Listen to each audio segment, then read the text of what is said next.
બોપલ વિદ્યાર્થી હત્યા કેસને લઈ ગૃહ રાજ્યમંત્રી હર્ષ સંઘવી એક્શન મોડમાં। ગૃહ રાજ્યમંત્રી હર્ષ સંઘવીની ડીજીપી સાથે બેઠક। હર્ષ સંઘવીએ ઉચ્ચ પોલીસ અધિકારીઓને નિર્દેશ આપ્યા। હત્યારા પોલીસકર્મી સામે કડકમાં કડક કાર્યવાહી કરવા માટેની તાકીદ ગૃહ રાજ્યમંત્રી હર્ષ સંઘવીએ કરી છે। બોપલના વિદ્યાર્થી પ્રિયાંશુની હત્યાને લઈ હર્ષ સંઘવી ઉચ્ચ પોલીસ અધિકારીઓને નિર્દેશ આપ્યા છે। જે પણ કોન્સ્ટેબલ છે, હત્યારો કોન્સ્ટેબલ, તેની પર તુરંત કડકમાં કડક કાર્યવાહી કરવામાં આવે તેવી તાકીદ કરી છે।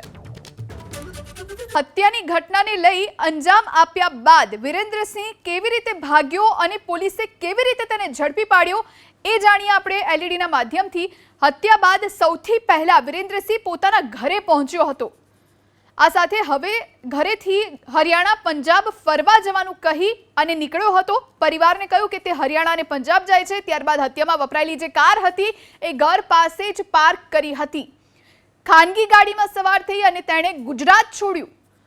દિનેશ નામના પોલીસકર્મીએ ભાગવામાં તેની મદદ કરી। પહેલા ટ્રાવેલ્સ, બાદમાં 2 ગાડી બદલી પંજાબ સુધી વિરેન્દ્રસિંહ પહોંચ્યો। મોબાઈલ ટાવર અને કોલ લોકેશનના આધારે પંજાબથી તેને ઝડપી લેવામાં આવ્યો। 13મી નવેમ્બરે પંજાબની સંગરૂરથી તેની ધરપકડ કરવામાં આવી। તો 13 નવેમ્બરે એટલે કે ગઈકાલે તેની ધરપકડ થઈ ચૂકી છે। ત્યારે વડોદરામાં હવે જોઈએ આપણે કે કેવી રીતે આ આરોપી ઝડપાયો। મૃતકના મિત્રના નિવેદનથી પોલીસે કાળા રંગની કારની તપાસ કરી। આ સાથે 2 ક્રેટા અને 1 હેરિયરની તપાસ કરી। 2 ક્રેટામાં કંઈ જ શંકાસ્પદ ન મળ્યું। ત્યારબાદ પોલીસે શંકાના આધારે હેરિયરની તપાસ કરી।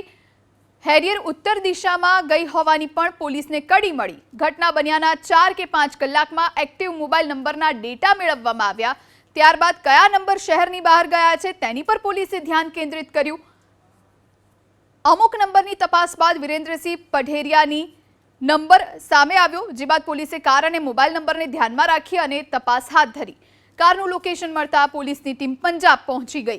ત્યારબાદ કારમાં તપાસ બાદ સરખેજ પોલીસ સ્ટેશનના કર્મચારીની અટકાયત કરી લેવામાં આવી।